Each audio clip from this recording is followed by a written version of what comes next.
નમસ્કાર વિદ્યાર્થી મિત્રો, કેમ છો તમે બધા? આજે આપણે ફરી વખત ભેગા થઈ ગયા છીએ ત્રીજું ચેપ્ટર ભણવા માટે. ચેપ્ટર 3 ધાતુ અને અધાતુ, મેટલ્સ એન્ડ નોન મેટલ્સ. હવે આપણે જેમ જેમ પરીક્ષા નજીક આવે છે તેમ તેમ પોતાનો અભ્યાસક્રમ વહેલા પૂરો પ્રયત્ન કરશું. આ જે ચેપ્ટર આજે આપણે જોવાના છીએ એ ચેપ્ટર પર્સનલી મને ખૂબ ગમતું હતું. આ ચેપ્ટર એટલું સહેલું છે કે જો તમે એક વખત ધ્યાન આપો તો તમને આખું ચેપ્ટર આવડી જાય. મેટલ્સ, નોન મેટલ્સ, ધાતુ, અધાતુ. હવે આના વિશે આપણે પહેલાથી ભણી ગયા છીએ કે ધાતુ કોને કહેવાય, અધાતુ કોને કહેવાય. હવે તમે અમુક ઉદાહરણો ધાતુ અને અધાતુને યાદ કરો. ધાતુની જ્યારે આપણે વાત કરીએ ત્યારે આપણા મગજમાં લોખંડ, નિકલ, તાંબુ આ પ્રકારની ધાતુઓ આવે છે. અને હવે તો આપણને સક્રિયતા શ્રેણી પણ આવે છે. તો તમે જો સક્રિયતા શ્રેણીનો જે વિડીયો મેં નાખ્યો છે એને કેવી રીતે સરળતાથી યાદ કરવી એનો એક ટ્રીક મેં નાખેલી છે, એનો એક વિડીયો છે. તો તમે જો એ વિડીયો ન જોયો હોય તો જોઈ લો, કારણ કે આ ચેપ્ટરની અંદર એ વસ્તુ તમને કામ લાગવાની છે. હવે આપણે આ ચેપ્ટરમાં ધાતુ અને અધાતુ વિશેની ડીપમાં ચર્ચા કરવાના છીએ. ધાતુની વાત કરતા જ અમુક આ જે ધાતુ તત્વોની આપણે વાત કરી એના આપણા મગજમાં તેની છબી રચાય છે. અને જ્યારે આપણે અધાતુની વાત કરીએ ત્યારે કોલસો, સલ્ફર આ પ્રકારની વસ્તુઓ વિશે આપણે વિચારવાનું શરૂ કરી દઈએ છીએ. તો હવે આપણે ધાતુ અને અધાતુ ના ગુણધર્મો સમજવાના છે. ધાતુ અને અધાતુના ભૌતિક ગુણધર્મો. હવે જે પ્રકારો વિશે આપણે ભણ્યા હતા પહેલા ચેપ્ટરની અંદર, રાસાયણિક પ્રક્રિયાઓ અને ભૌતિક પ્રક્રિયાઓ, એવી જ રીતે રાસાયણિક અને ભૌતિક એ રીતે બે પ્રકારના ગુણધર્મો પણ હોય છે. તો હવે આપણે ધાતુ અને અધાતુ બંનેના ગુણધર્મો જોવાના છીએ. સૌપ્રથમ આપણે જોઈશું ભૌતિક ગુણધર્મો. હવે આ તફાવત તરીકે 3 માર્કમાં પૂછાઈ શકે, અથવા તો તમને બંનેના ભૌતિક ગુણધર્મો લખો આ રીતે પણ પ્રશ્ન પૂછાઈ શકે. તો તમારે આના પર વધારે ધ્યાન આપવાનું છે. ચોપડીમાં આ રીતે જે ટેબલ મેં બનાવ્યું છે આ સ્વરૂપે નથી આપ્યું, પરંતુ ચોપડીમાં એ જ પેરેગ્રાફ સ્વરૂપે જ આપ્યું છે. પરંતુ આવું કરવા પાછળનું કારણ છે કે તમે જેમ અહીંયા એક લાઈન છે તો તમે એને ટોપિક વાઇઝ લખી શકો. સૌપ્રથમ તમે ધાતુની વાત કરો ત્યારે તમારે ધાતુ વિશે લખવાનું છે કે ધાતુ આ સ્વરૂપનું હોય છે, ધાતુ ચળકાટ ધરાવે છે કે નહીં. આ પ્રકારે અલગ અલગ રીતે લખી શકો ટોપિક પાડીને. એટલા માટે મેં આ રીતે દોર્યું છે અને તમે સ્ક્રીનશોટ લઈ લો. 3 માર્કમાં ખૂબ સંભાવના છે કે આ પ્રશ્નો પૂછાય. હવે ચાલો આપણે ચર્ચા કરીએ. ધાતુ. હવે સ્વરૂપની જ્યારે આપણે વાત કરીએ ત્યારે ધાતુનું સ્વરૂપ કેવું છે. જ્યારે હું ધાતુની વાત કરીશ ને ત્યારે એક વસ્તુ તમારે મગજમાં ક્લિયર રાખવાની કે અહીંયા લોખંડની જ વાત થાય છે, બીજી કોઈ વસ્તુની નહીં. લોખંડની વાત થાય છે. અને અધાતુની જ્યારે હું વાત કરીશ અધાતુ, ત્યારે તમારે મગજમાં કોલસો રાખવાનું છે. એમાં અમુક અપવાદરૂપ પણ આવશે અને એ અપવાદોની ચર્ચા પણ આપણે અહીંયા જ કરી લેવાની છે. હવે જોઈએ ધાતુ કેવા સ્વરૂપે જોવા મળે છે. ધાતુ મોટે ભાગે ઘન સ્વરૂપે જોવા મળે છે. હવે તમને આની પણ ખબર હોવી જોઈએ કે ઘન, પ્રવાહી અને વાયુ આ પ્રકારે 3 અવસ્થાઓ છે, આ 3 સ્વરૂપો છે. તો તમને એ પણ ખ્યાલ હોવો જોઈએ. અધાતુ ઘન સ્વરૂપે પણ જોવા મળી શકે, વાયુ સ્વરૂપે પણ જોવા મળી શકે. પરંતુ આ જે ઘન સ્વરૂપે આપણને ધાતુ જોવા મળે છે, એક એવી ધાતુ છે કે જે ઘન સ્વરૂપે નહીં પરંતુ ઓરડાના તાપમાને પણ પ્રવાહી સ્વરૂપે છે. અને એના વિશે આપણે પહેલા અભ્યાસ કર્યો છે. હા, એ ધાતુ છે પારો. પારો જ્યારે આપણે થર્મોમીટરની અંદર એ યુઝ કરીએ છીએ એ ઓરડાના તાપમાને પણ પ્રવાહી સ્વરૂપે છે. એટલે અહીંયા જે કૌંસમાં લખીએ આપણે એ અપવાદ છે. ઓકે, અને અપવાદ પણ સાથે તમને પૂછાઈ શકે. ધાતુઓના ભૌતિક ગુણધર્મો નિયમો અને તેના અપવાદ જણાવો. તો આવા સમયે તમને અમુક અપવાદો તો યાદ રહેવા જ જોઈએ. હવે આગળ વધીએ. ચળકાટ. હા, ધાતુઓ ચળકાટ ધરાવે છે. લોખંડ તો ચળકાટ ધરાવે છે. અધાતુઓ. કોલસો ચળકાટ ધરાવે છે? ના, એ તો ભૂકા સ્વરૂપે હોય છે અને એ ચળકાટ ધરાવતો નથી. અહીંયા પણ એક અપવાદ છે. હવે એ કયો? હીરો. હીરો છે એ અપવાદ છે, કારણ કે હીરો જે છે એ ચળકાટ ધરાવે છે અને એ અધાતુ છે. હીરાની ચમક કેટલી વધારે હોય છે. હવે આપણે સમજીએ મજબૂતાઈ. ધાતુઓ કેવા હોય છે? એકદમ સખત.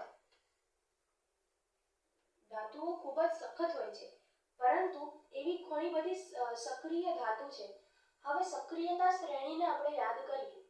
ઓ, સો, કે, મે, એ, ઝી, આ, લે, હા, ઓ, મ, સી, ગો. હવે આ ટ્રીકનો વિડીયો મેં તમને જેમ પહેલા કીધું તેમ જોઈ લો, એટલે તમને ખ્યાલ આવી જશે.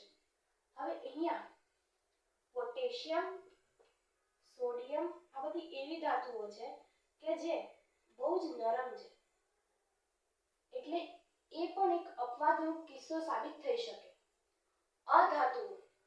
અધાતુઓ બરડ હોય છે, અથવા તો આપણે એવું પણ કહી શકીએ કે આના સાપેક્ષે નરમ હોય છે. પણ કેવી એક અધાતુ છે કે જે ખૂબ કઠણ હોય છે, અને એ અહીંયા પણ અપવાદરૂપ કિસ્સા તરીકે હીરો આવશે. કારણ કે હીરો ખૂબ વધારે કડક હોય છે. ભલે એ કોલસાનું એક સ્વરૂપ છે, કોલસાનો જ એક કાર્બનનો જ એક સ્વરૂપ છે, તેમ છતાં તે એટલો વધારે સખત હોય છે કે જાણે તે અધાતુ નથી, ધાતુ છે તેમ વર્તે છે, અને એના કારણે તેને અપવાદ કહે છે. હવે અમુક વર્ગમાં બધા જ વિદ્યાર્થીઓ ડાયા હોય છે, પરંતુ 2-4 પાછલી બેન્ચ પર બેસનારા વિદ્યાર્થીઓ પણ એવા હોય છે ને કે જે આખા વર્ગને હેરાન કરે છે, ડિસ્ટર્બ કરે, હસી મજાક કરે. એ અપવાદરૂપ છે. એવી જ રીતે અહીંયા ધાતુ અને અધાતુમાં અપવાદરૂપ કિસ્સાઓને તમારે યાદ રાખવાના છે. હવે જોઈએ તણાવપણું. તણાવપણું અને ટીપાવપણું આ બંને એકબીજાની સાથે જોડાયેલા છે. તણાવપણું. હવે તણાવપણું એટલે કે કોઈ પણ વસ્તુને તમે ખેંચીને જ્યારે તમે વાયરની અંદર કન્વર્ટ કરી શકો. તમે ક્યારે કાર્બનનો વાયર આવું સાંભળ્યું છે ખરું? ના, કારણ કે અધાતુઓના વાયર નથી બની શકતા. હવે આ જે અધાતુ છે તેના વાયર નથી બની શકતા, એટલે કે તેની અંદર તણાવપણુંના ગુણ નથી, એટલે કે અધાતુ છે. હવે કોલસો, તમે એક વખત વિચારીને તો જુઓ કે તમે કોલસોને તમારે તાર સ્વરૂપે એને ફેરવવાનો છે. તમે કોલસોને કેવી રીતે તાર સ્વરૂપે ફેરવશો? જો તમે દબાવશો અથવા તો તેને મારશો તો તે શું થશે? તેનો ભૂકો થઈ જશે. પરંતુ એને ક્યારેય તમે તાર સ્વરૂપે નહીં કરી શકો. પરંતુ લોખંડના તાર તો આપણે પ્રત્યક્ષ જોયા છે, એટલે આપણે એમ કહી શકીએ કે ધાતુઓ છે તે તણાવપણું ધરાવે છે અને અધાતુઓ તણાવપણું ધરાવતી નથી. ટીપાવપણું. સોનું એ ધાતુ તરીકે ગણીએ છીએ. સોનામાંથી જ્યારે કંઈ પણ બનાવવામાં આવે છે ત્યારે પહેલા તેને ટીપવામાં આવે છે. લોખંડ એને પણ ટીપવામાં આવે છે. હવે એના પરથી એક કહાવત પણ છે, 100 સુનાર કી 1 લુહાર કી. એટલે એને ટીપી ટીપીને કંઈ પણ વાસણ કે આભૂષણો બનાવવામાં આવે છે. પરંતુ જ્યારે તમે કાર્બન જેવા કોઈ પણ અધાતુને ટીપો છો ત્યારે તેનો ભૂકો થઈ જાય છે, એટલે અધાતુઓ ટીપાવપણું પણ ધરાવતા નથી અને ધાતુઓ ટીપાવપણું ધરાવે છે. હવે આપણે સમજીએ વાહકતા. વાહકતા એટલે કે વહન કરવું, વિદ્યુતનું વહન. અહીં વિદ્યુતનું વહનની વાત કરવામાં આવી છે. તમે જાણો છો કે કોઈ પણ પ્રકારનું વહન કરવું હોય વિદ્યુતનું, તો એવા સમયે આપણને ધાતુના તાર કામ લાગે છે. હવે આપણા ત્યાં જે કેબલની લાઈનો હોય છે એની અંદર પણ ધાતુના તાર જ હોય છે. તો આપણે એવું કહી દઈએ કે ધાતુ એ સારા વાહક છે. તે ઉષ્માના પણ અને સાથે સાથે વિદ્યુતના પણ બંનેના સારા વાહકો છે. પણ હવે જોઈએ અધાતુઓ. અધાતુઓ મોટા ભાગે વાહકતા ધરાવતા નથી. તેમાં પણ અપવાદરૂપ છે ગ્રેફાઇટ. ગ્રેફાઇટ જે છે તે ધાતુ ન હોવા છતાં તેની અંદરથી વિદ્યુત પસાર થાય છે, એટલે તે વિદ્યુતનું સુવાહક છે. આ જે છે તમે જોયું કે અહીં આ એક ટેબલ બનાવેલું છે અને એની અંદર તમને બધું જ મળી રહેશે. 3 માર્કમાં પ્રશ્ન પૂછાય તો તમે 1 ના 6 મુદ્દા, ધાતુના 6 મુદ્દા, અધાતુના 6 મુદ્દા અને 2 2 3 3 મુદ્દા અપવાદરૂપ કિસ્સાના પણ મૂકી શકો છો. પૂર્ણ માર્ક મળી જાય. અને આમાં તમારે કંઈ યાદ નથી રાખવાનું, તમે પ્રત્યક્ષ રીતે જુઓ જ છો, આસપાસની વસ્તુઓમાં જુઓ છો, એટલે તમને આ વસ્તુ ખૂબ સરળતાથી યાદ રહી જશે. હવે આપણે ધાતુ અને અધાતુ જે છે એમના રાસાયણિક ગુણધર્મો વિશેની ચર્ચા કરીએ. હવે આ જે ધાતુઓ છે એ ઓક્સિજન સાથે અને પાણી સાથે બંને સાથે અલગ અલગ પ્રકારની ક્રિયાઓ કરે છે. તો આ પ્રક્રિયા કેવી છે એ જોઈએ. અહીં ધાતુના ઉદાહરણ તરીકે આપણે Mg લીધું છે. હવે મેગ્નેશિયમની જ્યારે આપણે વાત કરીએ ત્યારે આપણે પ્રથમ ચેપ્ટરની પ્રથમ જે એક્ટિવિટી છે, પ્રયોગ છે, એને યાદ કરવાની છે. ત્યાં શું થાય છે? ત્યાં જ્યારે મેગ્નેશિયમની પટ્ટીનું દહન કરવામાં આવે છે ત્યારે તે ઓક્સિજન, વાતાવરણની અંદર જે ઓક્સિજન છે એની સાથે પ્રક્રિયા કરે છે અને MgO એટલે કે ઓક્સાઇડ બનાવે છે. ધાત્વિય ઓક્સાઇડ અથવા તો ધાતુના ઓક્સાઇડ એવું પણ તમે કહી શકો. ત્યારે તે ઓક્સાઇડ બનાવે છે. હવે આ જે ઓક્સાઇડ છે આ MgO એટલે કે મેગ્નેશિયમ ઓક્સાઇડ Cu, અને અહીં પણ સેમ પ્રક્રિયા થઈ છે. અહીં પણ ઓક્સિજન સાથે પ્રક્રિયા કરીને ઓક્સાઇડ જ બનાવે છે. આ રીતે આપણે ધ્યાનમાં રાખવાનું છે કે જ્યારે ઓક્સિજન સાથે પ્રક્રિયા થાય ત્યારે ઓક્સાઇડ બનાવે છે. હવે જોઈએ કે પાણી સાથે પ્રક્રિયા થાય ત્યારે આપણને શું મળે છે. અહીં આપણને ઉદાહરણ આપ્યું છે Na+H2O. Na છે આપણું સોડિયમ અને H2O એટલે કે પાણી, NaOH+H2. હવે આ જે છે આપણે સક્રિયતા શ્રેણી, મેં તમને વારંવાર કીધું છે કે સક્રિયતા શ્રેણી યાદ કરી લો. તમે વિડીયો નથી જોયો તો જોઈ લો. ફક્ત 7 મિનિટનો વિડીયો છે, પરંતુ તમને આખી સક્રિયતા શ્રેણી આવડી જશે. હવે આ જે સોડિયમ છે એ પાણીની સાથે ત્વરિત પ્રક્રિયા કરે, એકદમ ઝડપથી તીવ્ર પ્રક્રિયા કરે છે. હવે જે વધારે સક્રિય ધાતુઓ છે એની અંદર સોડિયમ પણ છે અને પોટેશિયમ પણ છે. આ બંને ખૂબ ઝડપથી પ્રક્રિયા કરે છે અને તે વિસ્ફોટ સ્વરૂપે પ્રક્રિયા કરે છે. તેમાંથી ઉષ્મા નીકળે છે. હવે એને OH બનાવે છે અને H2 બનાવે છે. H2 એટલે કે હાઇડ્રોજન જ્યારે અલગ આવી જાય ત્યારે ઉષ્મા ઉત્પન્ન તો થાય જ છે. અને એક વસ્તુ જ્યારે પાણીની સાથે પ્રક્રિયા કરે ત્યારે તે હાઇડ્રોક્સાઇડ બનાવે. સોડિયમ હાઇડ્રોક્સાઇડ છે, આ ઓક્સાઇડ છે, પરંતુ પાણીની અંદર ઓક્સિજનની સાથે એક બીજી વસ્તુ શું વધારાની હોય છે, આ જે હાઇડ્રોજન, એટલે તે હાઇડ્રોક્સાઇડ બને.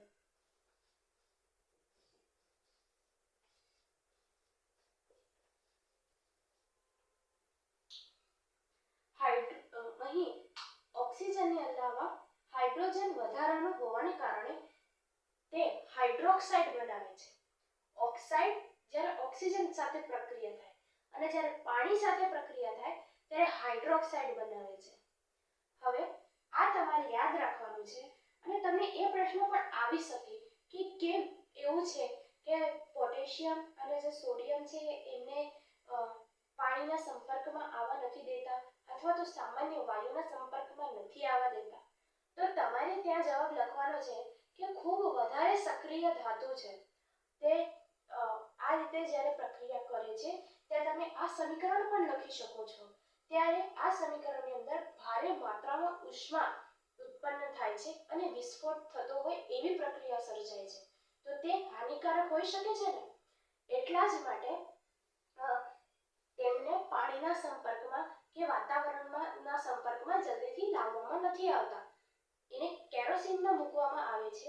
તો કેરોસીનમાં કેમ મૂકવામાં આવે છે આ પ્રશ્ન પૂછાય ત્યારે પણ તમને સેમ જ આ જ તમારે જવાબ લખવાનો છે. અને જો તમને આ સમીકરણ યાદ રહેતું હોય તો અને તમે આ સમીકરણ લખો તો તે વધારે સારું છે. હવે તમને એક વસ્તુ હજી ખબર પડવી જોઈએ કે આ હાઇડ્રોક્સાઇડ હોય ધાતુના, અધાતુના નહીં. ધાતુના જ્યારે હાઇડ્રોક્સાઇડ હોય ત્યારે તે બેઝિક પ્રકૃતિ ધરાવે છે. ધાતુના ઓક્સાઇડ કે હાઇડ્રોક્સાઇડ બેઝિક પ્રકૃતિ ધરાવે છે અને અધાતુના એસિડિક. હવે તમને યાદ ન રહે તો અધાતુ એસિડિક, અ બંનેમાં અ પહેલો અક્ષર છે તો તમે આ રીતે યાદ રાખી શકો કે અધાતુ એસિડિક અને ધાતુ છે એ બેઝ. હવે એસિડ અને બેઝ વિશેની જો તમને માહિતી ન હોય તો તમારે બીજું ચેપ્ટર ભણવું પડે. હવે એસિડ અને બેઝ આપસમાં કેવી પ્રક્રિયા કરે એના પરથી ધાતુ અને અધાતુના જે હાઇડ્રોક્સાઇડ છે એ કેવી પ્રક્રિયા કરે એનો ખ્યાલ આવી જાય. પરંતુ અહીં પ્રશ્ન એ છે કે જો ધાતુના જે ઓક્સાઇડ કે હાઇડ્રોક્સાઇડ છે એ બેઝિક પ્રકૃતિના છે તો તે એસિડ સાથે કેવી પ્રક્રિયા કરશે? કોઈ પણ પ્રકારનું જ્યારે આપણે એસિડ લઈએ તો આ ધાતુના કોઈ પણ બેઝિક પદાર્થ છે તો ધાતુના કોઈ પણ હાઇડ્રોક્સાઇડ હશે તે એસિડની સાથે કેવી પ્રક્રિયા કરશે એ આપણે જોઈએ. હવે ધાતુ જે છે એની એસિડ સાથેની પ્રક્રિયા છે એ કંઈક આ પ્રકારની થાય છે. હવે ધાતુના ઉદાહરણ તરીકે આપણે ઝિંક લઈએ છીએ. ઝિંક પણ એક ધાતુ જ છે. હવે જ્યારે ઝિંકનો ઓક્સાઇડ બને છે તે કેવી પ્રકૃતિના હોય છે? તે બેઝિક પ્રકૃતિના હોય છે. બેઝિક પ્રકૃતિના હોવાને કારણે તે કોઈ પણ એસિડની સાથે કેવી પ્રક્રિયા કરશે? જો તમે બીજા ચેપ્ટરમાં ધ્યાન નથી આપ્યું તો એનો એક કોન્સેપ્ટ અહીંયા લાગે છે, એનાથી તમને વધારે ખ્યાલ આવશે. તો બીજું ચેપ્ટર પણ તમારે વ્યવસ્થિત રીતે પૂરું કરવાનું છે. આ બીજા ચેપ્ટરની અંદર આપણે ભણી ગયા છીએ.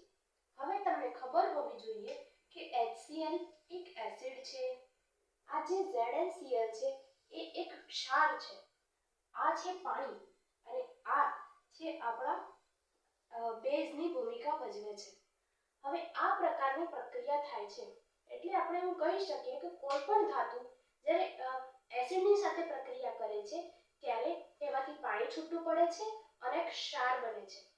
ધાત્વિય ક્ષાર છે આ ZnCl જે છે તે.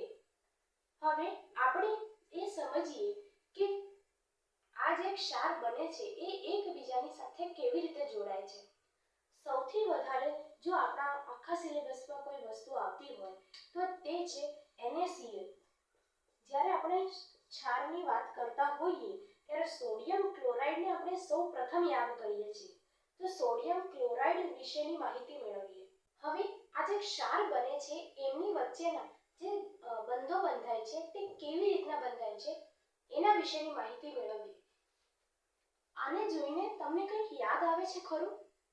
આપણે 9મા ધોરણની અંદર અભ્યાસ કર્યો હતો કે જે ઇલેક્ટ્રોનનું પ્રમાણ છે એ ચેપ્ટરની અંદર આપણે ભણ્યા હતા કે K જે પ્રથમ છે એની અંદર 2, પછી જે દ્વિતીય છે તે L એની અંદર 8, M ની અંદર પણ 8.